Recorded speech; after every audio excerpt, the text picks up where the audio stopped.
Moody's deals a fresh blow to Europe's financial sector, downgrading 9 of its biggest banks. So will this damage banks' capacity to withstand further Eurozone debt shocks? Joining us now from the London Stock Exchange is Mediabanker's bank analyst Chris Wheeler. Chris, thanks very much indeed for joining us today. Pleasure. Now, almost 2/3 of these 15 downgraded banks are from Europe. Is this a sign that the contagion from weaker sovereigns is really gaining momentum?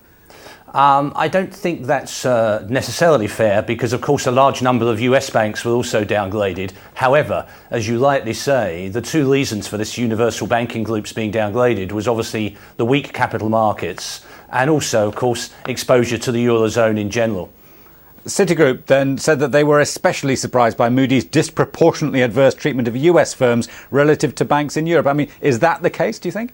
I think that's a bit harsh. I mean, every bank is going to complain about any downgrade. We have to face the fact that banks like Citibank, JP Morgan, Goldman Sachs, Morgan Stanley, they have very big European businesses. And of course, their earnings are also all impacted, as I said earlier, by just the general malaise in the capital markets.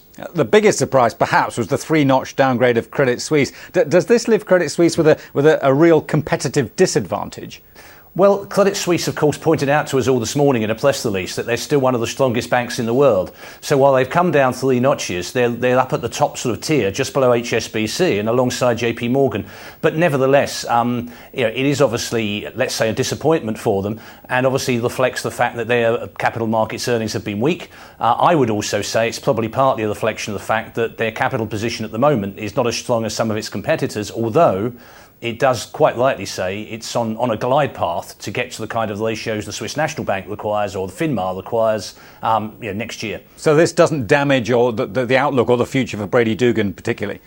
Well, I think it's not helpful for Brady after the SNB pronouncement last week that he needed to substantially enhance his loss-absorbing capital and the problems that he's had both in the capital markets business but also in the wealth management business, which is suffering from not cutting costs during the crisis when, of course, it did very well in terms of asset gathering, but didn't really think about the impact of much lower margins and a lot lower levels of client activity, which has hurt the profitability of the wealth manager. And in general, Moody's certainly has been flagging this move for months. Yeah. Is it backward-looking, as RBS has accused them of, and is it relevant now?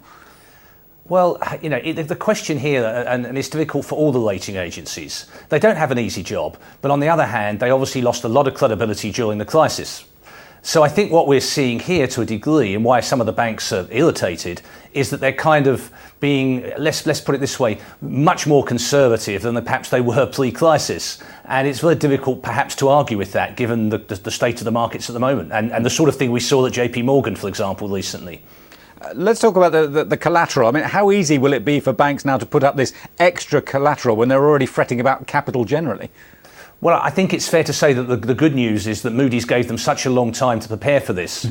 They've been doing a lot of work in trying to put their ducks in a row. You heard obviously James Gorman of Morgan Stanley talking a lot about how, going down as they have two notches, that they had been, making sure that their funding position was reasonably secure. So, clearly it's not helpful. Clearly it's negative for profitability. But I think at the moment you can't say that it's terminal in any shape or form. OK. The downgrade, of course, happened just hours after Spain confirmed it might need up to, £50 billion of bailout money. How worrying is the situation in Spain? I mean, the Spanish banks not mentioned here, but are they at an even worse